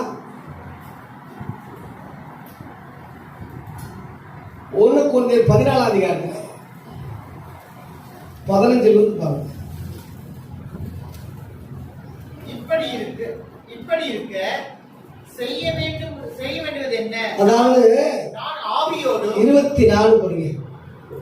எல்லாரும் தீர்க்கம் சொல்லுகையில் 14 1 கொரிந்தியர் 14ல 34 சபைகளில் உங்கள் ஸ்திரீகள் பேசாமல் இருக்க கடவுள். அதாவது பேசாம இருக்கானா அங்க தண்ணி எடுத்து கொடுங்க ஏங்க எப்படி அந்த அர்த்தம் இல்ல, உபதேசத்தை சொல்லணும். உபதேசம் அவர் கீழே போட்டு படிங்க. பேசும்படிக்கு அவர்களுக்கு உத்தரவில்லை, உத்தரவு கிடையாது, அவர்கள் அமர்ந்திருக்க வேண்டும். அமைதலா அந்த பெண்கள் எப்படி இருக்கணுமோ அடக்க உடக்கமா பெண்கள் அந்த மாதிரி இருக்கணும். வேதமும் அப்படியே சொல்லுகிறது. வேதம் அப்படியே சொல்லுகிறது. அவர்கள் ஒரு காரியத்தை கற்றுக்கொள்ள விரும்பினால், ஒருவேளை ஒரு விஷயம் தெரியல அப்படின்னு சொன்னா வீட்டிலே தங்கள் வீட்டுல தனியா 2 பேரும் உட்கார்ந்து பேசுங்க. உங்க புருஷன்கிட்ட டிஸ்கஸ் பண்ணிக்கீங்க. இங்க இருந்து கத்தக்கூடாது. ஏய் ஐயா எல்லாரும் பாக்குற மாதிரி அப்படி பேசு, நாட்டாமைய தீர்ப்பு மாத்தி சொல்லு, அப்படி பஜாரி மாதிரி கத்தக்கூடாது. அந்த மாதிரி ஒரு பொம்பளைகளுக்கு நல்ல பொம்பளைகளுக்கு அடையாளமே கிடையாது. அப்புறம் ஸ்திரீகள் சபையிலே பேசுகிறது அயோக்கியமா இருக்குமே. இதை விட கேவலமா யார் வைய முடியும்? அயோக்கியமானது. அப்ப என்ன இப்படி சொல்றீங்கன்னு கேட்டா, என்னை ஒரு ஊழியக்காரன் நீங்க நினைச்சா நான் சொல்றது கேள்வி. 37 ஒருவன் தன்னை தீர்க்கதரிசி என்றாவது ஆவியை பெற்றவென்றாவது, ஆவியை பெற்றேன்னு சொல்லி அந்நிய பாஷையில பேசி உருண்டு நீ பெரிய அளவுல நீ அலப்பற பண்ணவனா இருந்தா நான் உங்களுக்கு எழுதுறவில்லை கர்த்தருடைய கற்பனைகள் என்று ஒத்துக்கொள்ள கடவுள். அல்லேலூயா. அப்போ சில உபதேசத்தை ஒத்துக்க, அடங்கி போ, கீழ்ப்படி. இதான் சொல்றேன். ஆகவே இந்த சகோதரிகள் எல்லாம் அப்ப ஊழியம் செய்யக்கூடாதா? ஏசு ஊழியம் செய்யக்கூடாதா? என்னையா இப்படி சொல்றீங்க? நீங்க சொல்றதை பார்த்தா ரொம்ப கடினமா இல்ல, நான் சொல்றதா பார்த்து இதுக்குள்ள விளக்கம் நான் தான் கொஞ்சம் சொல்றேன். ஆனா ஏசு என்ன செஞ்சா? அம்மாவை அப்போஸ்தல ஸ்தானத்துல ஆக்கல. ஒரு குறிப்பு சொல்றேன். 12 வயசுலயே ஏன் தேடினீங்கன்னு சொன்னாரு. அப்போஸ்தலர் அது யோவான் 2ஆம் அதிகாரத்துல அற்புதத்துல எனக்கும் உனக்கு அம்மான்னு கூட சொல்லல, ஸ்திரீயே எனக்கும் உனக்கு என்ன, ஏன் வேலை இன்னும் வரல அப்படி சொல்லியே எங்களுக்காக வேண்டிக் கொண்டு மாதாவேன்னு சொல்லிட்டு இருக்கிறவன் செஞ்சிருந்தா என்ன கதையா இருக்கும்? அன்னைக்கே அவர் சொல்லல. ஆகவே அப்போஸ்தலர் 1ஆம் அதிகாரத்திலே 14-15 வசனங்களிலே இயேசு உயிர்த்தெழுந்து பரலோகத்துக்கு போன பிறகு இயேசுவின் சகோதரர்கள் சகோதரிகள் விசுவாசிகள் அம்மா இயேசுவின் தாய் போட்டிருக்கு. எல்லாரும் அப்போஸ்தலரோட சேர்த்து ஜெபத்துல வேண்டுதல கருத்திருக்கிறாங்க. உடனே இந்த அம்மா மேல எழுந்திருச்சு, இனிமேல் நான் தான்டா அம்மா உங்களுக்கு, நாங்க தான் நான் போய் என் மகன் போயிட்டாரு, இன்னைக்கு நான் தான் வழி நடத்த போறேன், எல்லாரும் என் கண்ட்ரோல் இருக்குன்னு சொல்லி அந்த அம்மா சொன்னாரா? 14ஆம் வசனத்துல பேதுரு தான் இருந்திருக்கிறேன். 14 பாருங்க. சகோதரரே, இயேசுவை பிடித்தவர்களுக்கு வழிகாட்டி பாருங்க. முதல்ல அந்த பேதுரு தான் எழுப்பி நின்று அங்க ஆலோசனை கொடுக்குறாங்க. இந்த அம்மா பாவம் 10-11 இருக்கிற இடம் தெரியாம இருந்தாயா? இயேசுவின் தாய் சும்மா சாதாரண பொம்பளை இல்லை. அடுத்து அபிஷேகம் பெற்ற பிறகு அப்போஸ்தலர் 2ஆம் அதிகாரத்துக்கு வாங்க. அபிஷேகம் பெற்ற பிறகு அபிஷேகம் வந்துருச்சு, ஏன் சொன்னபடி நடந்துருச்சு, இனிமேலாவது நான் தான் தலைமை தாங்கணும்னு அந்த அம்மா வந்துச்சா? 14ஆம் வசனம். அப்பொழுது பேதுரு 11 கூட நின்று, அப்பயும் பேதுரு தான் எழுந்து நின்று அந்த 11 பேர் கூட நின்று இவன் டீல் பண்றான், பிரசவம் பண்றான். 3000 பேர் அன்னைக்கு முதல் நாள்ல ரசிக்கப்பட்டான். அல்லேலூயா. அதெல்லாம் ரொம்ப வளர்க்கறதுக்கு டைம் இல்லை. சகோதரிகள் புரிஞ்சுக்கீங்க. ஏன் அப்படி இவங்களை இப்படி சொல்றீங்கன்னு கேட்டா, 1 தீமோத்தேயு 5ஆம் அதிகாரத்துல விதவைகளை பத்தி சொல்லும் போது உத்தம விதவைகளை கனம் பண்ணணும், இளம் விதவைகளை அது சேர்க்காதேன்னு. ஏன்னா அந்த 11ஆம் வசனத்துல அலப்புவாங்க. அலப்பக்கூடிய, அதாவது பெண்களுடைய பொதுவாக யதார்த்தமான குணம். 13ஆம் வசனம் பார்த்தீங்கன்னா 12 முதலில் கொண்டிருந்த விசுவாசத்தை விடுவாங்க. அவங்க சோம்பல் உள்ளவங்களா இருப்பாங்க. வீடு வீடியா திரிய பழகுவாங்க. அலப்பக்கூடியவங்களா இருப்பாங்க. வீண் காரியங்களை, தகாத காரியங்களை பேசக்கூடியவங்களா இருப்பாங்க. ஏன் அப்படின்னா அந்த அனுபவத்தை சொல்றாரு 15ஆம் வசனத்துல. ஏனெனில் இதற்கு முன்னே சில சாத்தானை பின்பற்றி சபையை எவ்வளவு அழிஞ்சிருக்கு. ஏன் அப்படி பெண்கள் அப்படி இருக்குன்னா, 1 பேதுரு 3ஆம் அதிகாரத்துல 6ஆம் வசனத்துல ஒரு பெரிய ஒரு ஊழியக்காரன் பேதுரு சொல்றான். இவன் வந்து அப்போ பவுல் ஒரு பெரிய ஆள் தான். அவன் சொல்றான் 6ஆம் வசனத்துல என்ன சொல்றான், பெண்களுக்கு ஆலோசனை கொடுக்கும் போது அந்தபடியே இல்ல 7 படிங்க. ஆம்பளைக்கு சொல்றான், பொம்பளையை பத்தி. அந்தபடி புருஷன் 1ஆம் வசனத்திலிருந்து 6ஆம் வசனம் வச்சு நறுக்கி பொம்பளைகளுக்கு அறிவுரை சொன்ன, ஆலோசனை சொன்ன பேதுரு ஆண்களுக்கு சொல்லும் போது ஒரே வசனத்தை தான் சொல்றான். ஒரே 7 வசனம், அது ஒண்ணுதான் அவனுக்கு ஆலோசனை. அந்தபடி புருஷர்களே, அந்தபடி, அதாவது 1ஆம் வசனத்திலிருந்து 6ஆம் வசனம் வரை பொம்பளைகளுக்கு நான் சொன்ன அந்தபடி 7ஆம் வசனத்துல புருஷர்களே, மனைவியானவள் பலவீன பாண்டமாய் இருக்கிற பலவீனம் உள்ள பாண்டமாய் இருப்பதினால் உங்கள் ஜெபங்களுக்கு தடை வராதபடிக்கு தடை வந்துடும். நீங்கள் விவேகத்தோடு அவர்களுடைய வாழ்ந்து. என்ன எப்படி வாழணும்? விவேகம்னா அது புரிஞ்சு என்ன அர்த்தம்? விவேகம்னா அப்படின்னா விளைவின பணம் வியாதி நோய் உள்ளவங்க கிடையாது, அந்த அர்த்தம் இல்லை. ஒரு சின்ன விஷயத்தை கூட தாங்க மாட்டாங்க. ஒரு சின்ன காரியத்துல எமோஷன் பண்ணுவாங்க, சின்ன விஷயத்துல அவசரப்படுவாங்க. ஒரு விஷயம், ஒரு ரகசியம் தெரிஞ்சுட்டா ஒரு 10 பேருக்காவது சொல்லாம தூக்கம் வராது. அதனாலதான் உயிர் திறந்த உடனே முத சகோதரிக்கு தரிசனம் கொடுத்தார். வேகமா பரவாயில்ல முத சகோதரிக்கு 12 பேர் சாப்பாடுறாங்க. சாமானியா ஊருக்கு போனாங்க. இயேசு பத்தி ஒருத்தரும் சொல்லல. ஒரு பொம்பளைக்கு ஏன் ரகசியம் சொல்றாரு, ஒரு சகோதரியை ஏன் பிடிச்சாரு, குடத்தை விட்டுட்டு ஊருக்குள்ள போய் ஊரெல்லாம் சொல்லி எழுப்பதை உள்ளாகிட்டா ஒத்த பொம்பளை. அதனால இயேசுவுக்கு நல்லா தெரியும், இந்த அம்மாவுக்கு ஒரு ரகசியம் வந்துட்டா தாங்காது, தாங்கும் சக்தி இல்லை. அதான் பலவீனம், வீக்னஸ் சொல்றது. நோய் இல்லை, வியாதி இல்லை, சின்ன பிள்ளைங்க மாதிரி. சின்ன பிள்ளைகளை வச்சுக்கீங்களேன், கொஞ்சம் பிள்ளைகளுக்கெல்லாம் ஒரு ஏமாத்தான ஒரு வார்த்தை சொன்னீங்கன்னா சந்தோஷமா, நம்ம ஏமாத்துன்னு நமக்கு தெரியும், அதுக்கு தெரியாது. அது மாதிரிதான் பொம்பளைய பொய் சொல்லி புகழ்ந்தா பிடிக்கும். கவிதைக்கு என்ன அழகு? பொய் அழகு. அந்த அழகுல மயங்கிறவ பொம்பளை. நீங்க சும்மாவாவது சொல்லி பாருங்களேன். அவ்வளவு வீக்னஸ். நம்ம என்ன சொல்றா, என்ன சொல்ல வர்றா, அவனுடைய பேக்ரவுண்ட் என்ன, அவன் சொல்றதுடைய பின்னணி என்ன, இந்த அளவுல மெச்சூரிட்டி அந்த சகோதரிகளுக்கு பொதுவா ரொம்ப வயசான ஆளுகளுக்கு ரொம்ப மெச்சூரிட்டி நினைக்காதீங்க. சின்ன பிள்ளைய விட கேவலமா இருப்பான். எல்லா ஈஸ்வரிக்கும் ஒரு அம்மா 80 வயசு கிழவி அப்படி ட்ரெஸ் பண்ணி பார்த்தீங்கன்னா குத்து நடனம் ஆடுறா. ஒரு ஏதோ நிகழ்ச்சியில நான் பார்த்தேன். 80 வயசு கிழவினே சொல்ல முடியாது, 80 வயசுன்னு சொன்ன பிறகுதான் தெரியுது. ஏன் வயசு கேட்டா உங்களுக்கு கோபம் வருது?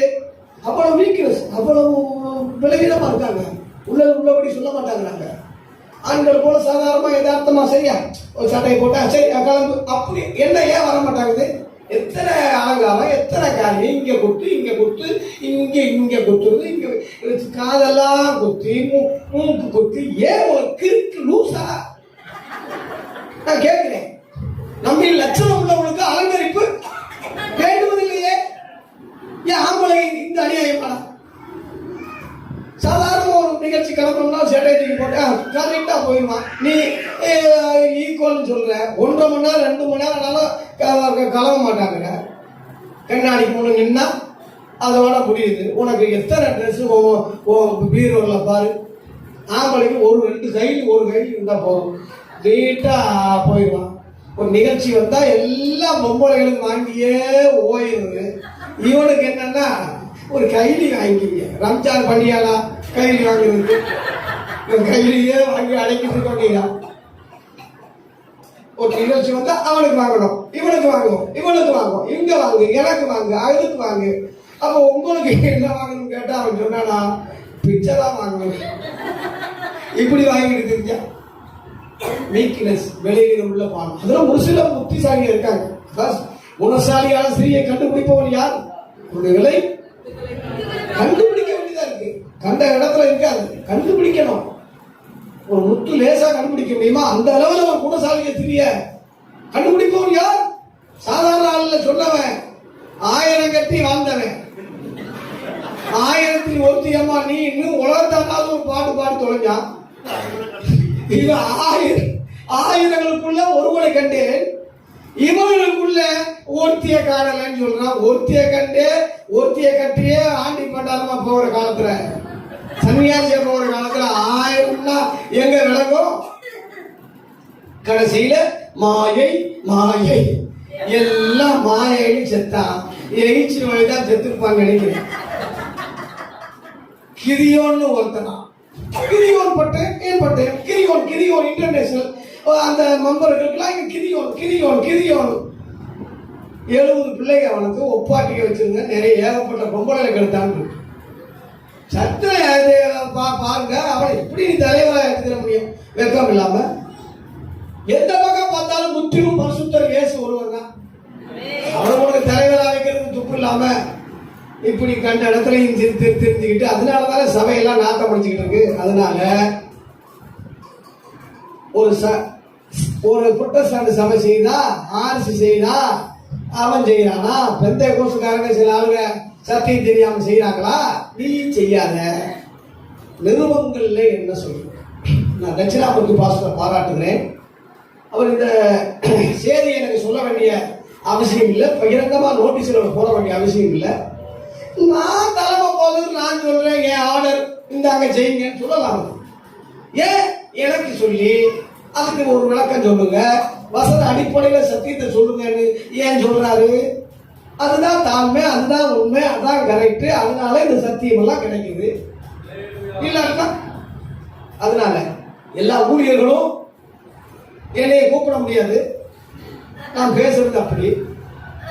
இவர் ஏதோ என் நண்பராக இருக்கிறதுனால கூப்பிடுறாரு. அடுத்த முறை என்னை கூப்பிடணும் நோக்கத்தில் எந்த சபையிலையும் பேச மாட்டேன்.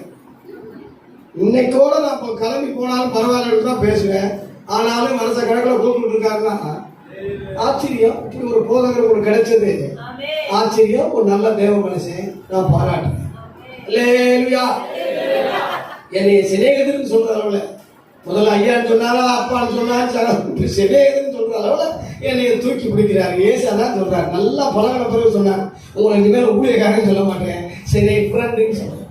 ஏன்னா ஃப்ரெண்டுனா என் பிதாவிடத்தில் கேட்கப்பட்டு எல்லாத்தையும் சொல்லிட்டேன். அது மாதிரி என் ரகசியங்கள்லாம் எனக்கு சொல்லிட்டு இருக்கேன். அவரும் எனக்கு ஆலோசனை சொல்லிட்டு இருக்காரு. என் உபதேசங்கள் முழுவதும் சொல்றேன். அதனால இப்போ அந்த உள்வாங்கிட்டு இருக்காரு. இல்லைன்னு இல்லை, இப்போ நான் பழகினதுலேருந்து கொஞ்சம் லேட் பிக்கப் தான், ஆனா உள்வாங்கிட்டே வர்றாரு. அது நான் பாராட்டேன். வர வர அக்னியா வந்துருவார். ஆகவே சபையில் பெண்களின் நிலை என்ன, ஊழியக்காரன் நிலை என்ன, ஊழியக்காரிகளுடைய காரியம் என்ன? இன்னொரு வசனம் சொல்லிட்டு நான் முடிக்கிறேன், நேரம் ஆயிடுச்சு, முடிக்கிறேன்.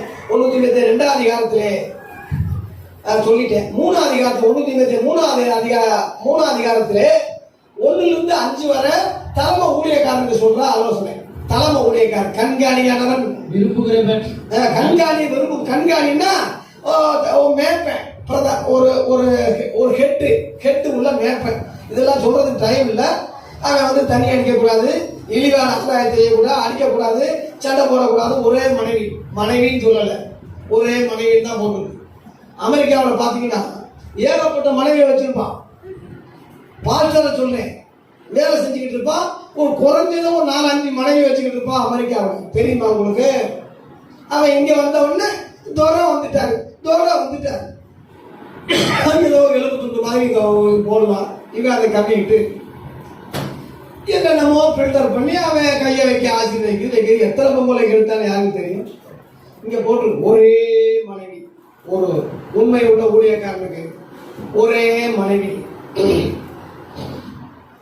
என்கிட்ட ஒரு ஆள் சொன்னாரு, பாஸ்டர் உங்களுக்கு 2 மனைவி இல்லை உள்ள சொல்லுங்க. என்னை கேட்டாரு, என்னடா அப்படி கேட்கிறேன், முதல்ல ஒரு மனைவி கட்டினீங்கள அந்த மாதிரி செத்துருச்சுல, 2வது ஒரு மலர்ந்து ஒரு அம்மாவை கட்டினீங்கள. இப்போ நான் சொன்னேன், இப்போ நான் எந்த ஒரு மனைவிட்டு இருக்கேன்னா இல்லை செத்து போனவனையும் வச்சு வாழ்ந்துட்டு இருக்கேனா? இல்லை அவன் செத்துட்டான். அப்போ நான் விதவை மறுமணம் செய்யலாம், விதவைகள் மறுமணம் செய்யலாம், அப்போ செய்யாமையே இருக்கலாம். ஏகதை பார்க்கலாம். விவாகம் சொல்ல மாட்டேங்கிறீங்களே, நீங்க பார்க்க என்னை குற்றவாளி ஆகிற மாதிரி இருக்கு. ஆபிரகாம் சாரால இறந்த பிறகு, என் மனைவி பேர் சாரால் தான், இறந்த பிறகு கேத்துரால கட்டினான். அது அவங்க 15 இருக்கு. ஒப்பாட்டிகளை வைக்கிறது தான் தப்பு.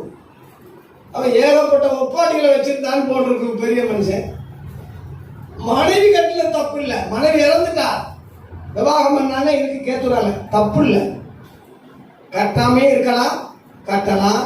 கட்டக்கூடிய ஒரு சூழ்நிலை, நிர்பந்தம், ஊழியத்தின் நிமித்தம், குடும்பத்தின் நிமித்தம் ஒரு நிலைமை வருதுன்னா கட்டலாம். அது 2 மனைவி என்ற பொருள் ஆகாது, ஒரே மனைவி என்ற அர்த்தம் தான் விளக்குறேன். அதே மாதிரி இள வயதுள்ள விதவைகள் கண்டிப்பா என்ன செய்யணும், திருமணம் கட்டணும், பிள்ளைகள் பெறணும். எதிரியானவன் உங்களை நிந்தனைக்கு உட்படாமல் இருக்கும் வேண்டும் என்று இருக்கிறேன்னு சொல்லி பவுல் சொல்றாருல. 1 அதிகாரம் ஃபுல்லா அதான் சொல்றான். அதனால அப்ப தனிமையா இருக்கு, கட்டாயப்படுத்தி கட்ட சொல்லல. தனிமையா இருக்கிறியா, வேண்டாம் கல்யாணம் வேறு, கட்டாயப்படுத்தல. எப்படி இருக்கணும், 7 வயசு வரைக்கும் 7 வருஷம் வரைக்கும் தான் புருஷனோட ஒரு பொம்பளை வாழ்ந்துருக்கா.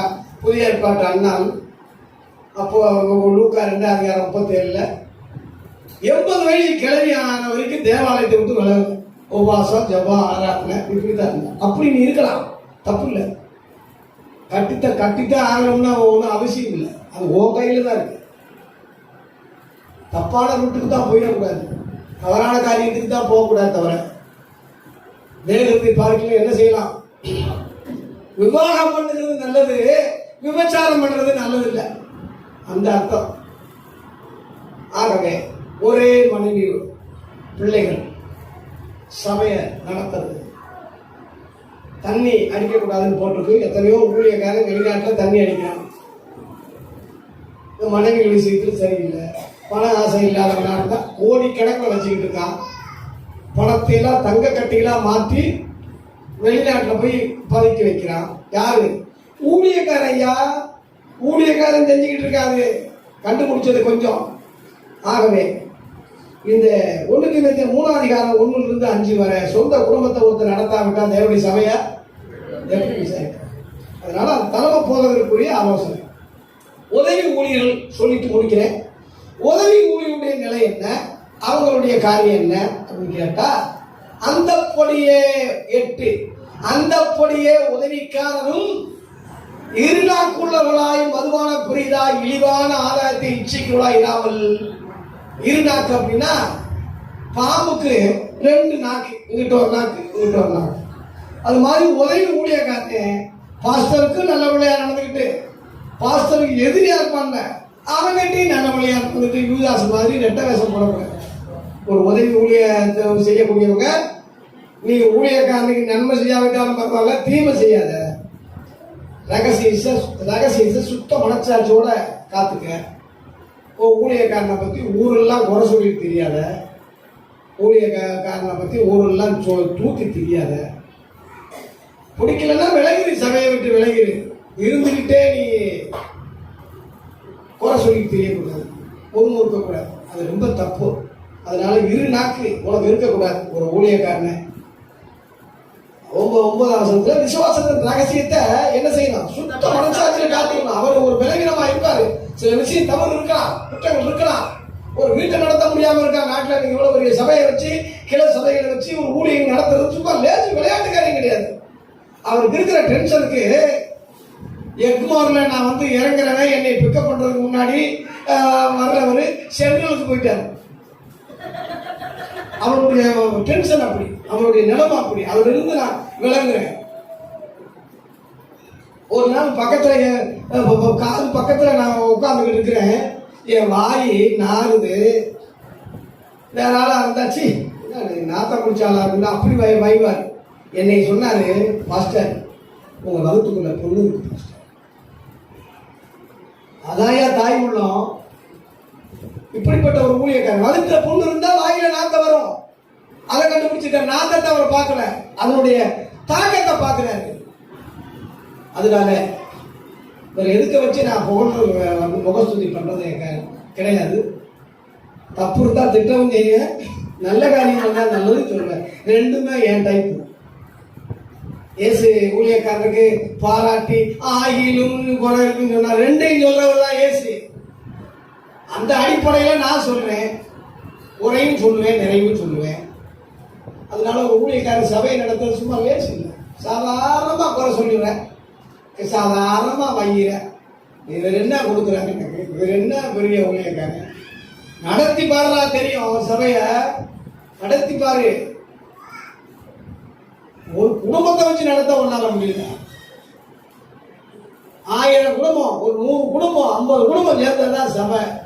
அத்தனை குடும்பத்தையும் டீல் பண்றது லேசான விஷயம் இல்லையே. அதனால ஊழியக்காரனுக்கு தான் அந்த ஊழியக்காரனை பத்தி தெரியும். அதனால தயவு செய்து குறை சொல்லாதீங்க, இரு நாக்கு உள்ளவங்களா இருக்காதீங்க. இப்படி நீங்க உதவிக்காரன் நல்லா ஊழியம் செஞ்சீங்கன்னா உங்களுக்கு என்ன கிடைக்கும்னா 13 போட்டிருக்கு, 3:13.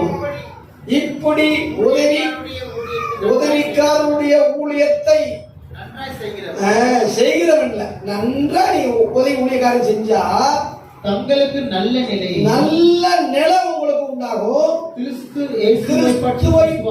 விசுவாசத்தில் மிகுந்த தைரியமுடையவர்கள். அல்லேலூயா. அத்தனை ஆசீர்வாதம் உதவி ஊழியர்களுக்கு இருக்கு, உதவியாளர்களுக்கு அவ்வளவு ஆசீர்வாதம் இருக்கு. நீ நல்லா செஞ்சீங்கன்னா நல்லா செஞ்சீங்க. அப்போ முழுவதும் இயேசுவுக்கு ஆரம்பத்தில் உதவியாளர்கள் தான் இருந்தாங்க. நீங்க உலகத்தை கலக்கலையா, அது மாதிரி நீங்க உதவி ஊழியர்களா இருந்தா அந்தந்த பகுதியில கர்த்தருடைய ஊழியத்தை செய்யுங்க. ஒரு பெரிய அதிகாரி, ஒரு போலீஸ் அதிகாரி நேற்று போய் சாப்பிட்டேன். ஆராதனையை கூட விட்டுட்டு ஏதோ ஒரு சபைக்கு போயான்னா விட்டுட்டு மனைவி பிள்ளைகளை விட்டுட்டு போறவங்க எல்லாம் இருக்கு. ஒரு நாள் தான் லீவு, ஜாலியா இருக்கு தெரியாதா? ஒரு ஊழியக்காரன் கீழ் பண்ணி ஏன் போறாரு? நல்ல உதவிக்காரனுடைய ஊழியத்தை நன்றா செஞ்சா இவர்கிட்ட இருந்து உங்களுக்கு எதிர்பார்க்காதீங்க. நாங்களே ஆண்டி பட்டாரம் எங்க கிட்ட போய் எதிர்பார்த்தா அப்படி. ஒரு பேருக்கு பேலன்ஸ் எவ்வளவு தெரியுமா உங்களுக்கு? நாங்க என்னமோ பெரிய ஆள் மாதிரி பிச்சை கேட்கிறேன் பேதர்கிட்ட கேட்டாங்களாம். நாங்க ஆளு ஏதோ எப்படி இருந்தாலும் ட்ரெஸ் யாரும் நீட்டா போட்டு போனாதான் மரியாதை சொல்லி போனா பெரிய கோடீஸ்வரன் தான் இருப்பான் உங்களுக்கு கேட்கிறேன். இவன் 2 பையன் பிடித்து வடிகள் காட்டுற மாதிரி வெள்ளியும் பொண்ணு என்கிட்ட இல்லை. அது என்னையா இருக்குன்னா ஏசி நாம இருக்கு. இதை வச்சுக்கிட்டு என்னையா செய்ய போறோம்னா எழுந்து நட தூக்கி விட்டா போ. கோடி ரூபாய் நினைச்சாலும் கூட அதுக்கு ஈடாகும் ஐயா. ஒரு ஊழியக்காரர்கிட்ட அதுதான் இருக்கு. உங்களை உட்கார வச்சு நடத்தி ஒரு பிரசங்கத்துல நடத்தி விடுதலையோடு அனுப்புறதை விட ஒரு பெரிய ஆதாயத்தை நீங்க எதிர்பார்க்க கூடாது. அதை விட ஒரு பெரிய பொக்கிஷம் சொத்து சுகம் எங்க கிட்ட கிடையாது. இதை நீ புரிஞ்சா நீ நல்ல ஆடா இருப்ப, நல்ல உதவியா இருப்ப, நல்ல நிலையை அடைவ. இப்படி நீ உண்மையா செஞ்சு பிரதான மேய்ப்பர் வரும்போது, ஒரு பேதுரு 5:4 பிரதான மேய்ப்பர் வரும்போது மாறாத கிரீடத்தை பெறுவீர்கள். ஐயா ஜெயக்குமார் ஐயா போதகரா இருக்காருன்னா அவருக்கு உதவியாளரா அவர் மகன் இருக்காரு. என்னையா எனக்கு சொல்றது, அவர் என்னைக்குமே சொன்னதில்லை. தகப்பன் என்ற இடத்துக்கு கடந்து தலைமை ஊழியர், நான் உதவி ஊழியர் அந்த சாதத்துல தான் ஜபராஜ் இருக்காரு. எப்பயுமே நான் வருஷ கணக்கில் பழகிறேன், அப்படித்தான் இருக்கேன். அதனால உங்க ஊழியக்காரனை விட நீ நாலேஜ்ல இருக்கலாம், நீ படிச்சவனா இருக்கலாம், பணக்காரனா இருக்கலாம், கெட்டிக்காரனா இருக்கலாம். ஆனா ஓ ஊழியர், ஓ தலைமை ஊழியர், அதை மதி நன்றாய் உதவி ஊழியக்காரனை நன்றாய் வேலை செய்தார். பிரதான மேய்ப்பர் வரும்போது வாடாத கிரீடத்தை பெறுவீங்க. இந்த பூமியிலையும் கர்த்தர் உங்களை ரொம்ப ஆசீர்வதிப்பார். அதனால நல்லொழுக்கம் உள்ளவங்களா இருங்க. உதவிக்காரரு 3ஆம் அதிகாரம் 1:3-8 அந்தபடியே உதவிக்காரர் இருநாக்குள்ளவர்களாய் மதுபான பிரியராய் இழிவான ஆதாயம், அதாவது கேவலமான ஒரு பணத்தை இச்சிக்கிறவர்களாயிராங்க. பணத்தை நம்பி ஒரு ஊழியத்தை செய்யக்கூடாது. பாஸ்டர் இன்னைக்கு ஒரு அமௌண்ட் கொடுப்பார், இதுக்காக வேலை செஞ்சா நீ என்னைக்கு இருந்தாலும் யுவதாஸ் மாதிரி போயிடும். தயவு செய்து அதுக்கு பேர் இழிவான ஆதாயம். இயேசு உதவி ஊழியர்களுக்கு 3 வருஷம் சம்பளம் கொடுத்தாரா? ரூபாயை கொடுத்தாரா? போகும்போது கூட எடுத்துட்டு போகாதீங்கன்னு சொன்னாரு. ரொம்ப ஆச்சரியம் இல்லை? ஆனா ஒரு குறையும் இல்லாம நீங்க உலகத்தையே கலக்கிற அந்த அளவுல வளர்த்தாரு. அவங்க பணம் கொடுத்தா உங்களை கெட்டு போற மாதிரி ஆயிடும். அதனால என்னமோ தெரியல, என்கிட்ட பழக்கம் இல்லை. ஆகவே பாருங்க, இழிவான ஆதாயத்தை இச்சிக்கிறவளாகிறாம. ஒரு ஆள் தெரியாம ஒரு தொகையை ஒரு பாஸ்டர் கிட்ட கொடுங்கன்னு சொன்னா அப்படியே அமைக்கிறவங்க அங்க போய் கொடுக்கணும். ஒரு வீட்டுல பாஸ்டர் போயிட்டு ஐயா வாங்க இந்தாங்க அந்த பாஸ்டர் காணி கொடுங்கன்னா நான் பார்த்துக்கிட்டாங்க பாக்கியில போட்டுட்டீங்கன்னா கர்த்தர் அதை பார்ப்பார். கேஸ் அப்படித்தான் செஞ்சா எங்கப்பா வந்தேன்னு சொல்லி ஒண்ணு போகலே, படியாங்க எங்கேயும் போகலி, ஏண்டா குலகாரப்பாளி அவன் புஸ்தகம் உன் சந்ததியே குடிக்க கிடவுது. 1000 பணம் இருந்து ரூபா இருந்து என்ன செய்ய? குஷ்டரோகம் எவ்வளவு கேவலம்.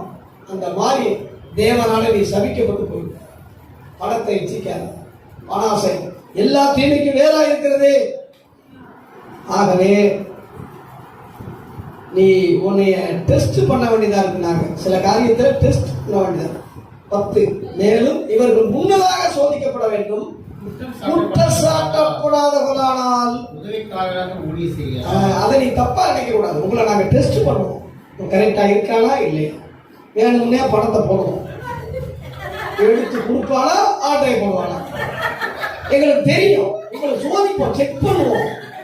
அதுல நீ தேர்ச்சி பெற்றீனா உதவிக்காரனா ஊழியம் செய்யலாம், இல்லாட்டினா கலட்டி விட்டுருவோம் போயாங்க. ஆகவே நான் செய்தியை முடிக்கிறேன். பெண்கள் ஊழியம் செய்யலாமா? செய்யலாம். எப்படி செய்யலாம்? லூக்கா 8ஆம் அதிகாரத்தில் 3ஆம் வசனத்துல ஆஸ்திகளாலே ஊழியம் செய்தார். அநேக பொம்பளைங்க இயேசு ஊழியம் செஞ்சிருக்காங்க. மத்தேயு 27:45 அநேக ஸ்திரீகள், 1-2 இல்ல. மத்தேயு 27:55 மேலும் இயேசுவுக்கு ஊழியம் செய்யும்படி கலிலேயாவிலிருந்து அவரோடு வந்திருந்த அநேக ஸ்திரீகள் அங்கே சொல்லல. பொம்பளைகளை ஆம்பளைகளுக்காக எண்ணிக்கை இருக்கு.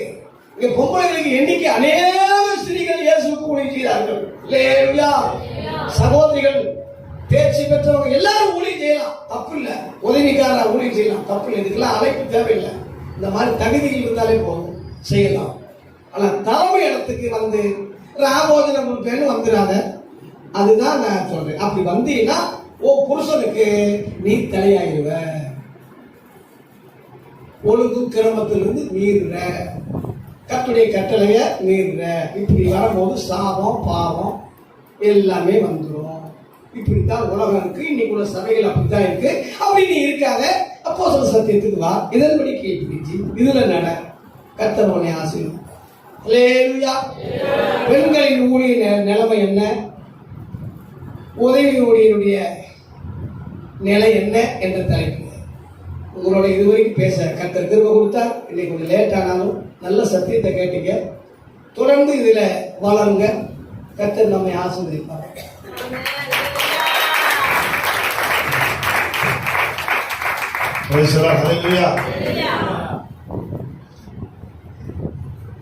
சில பேருக்கு பெண்கள் ஊழியம் செய்யலாம்.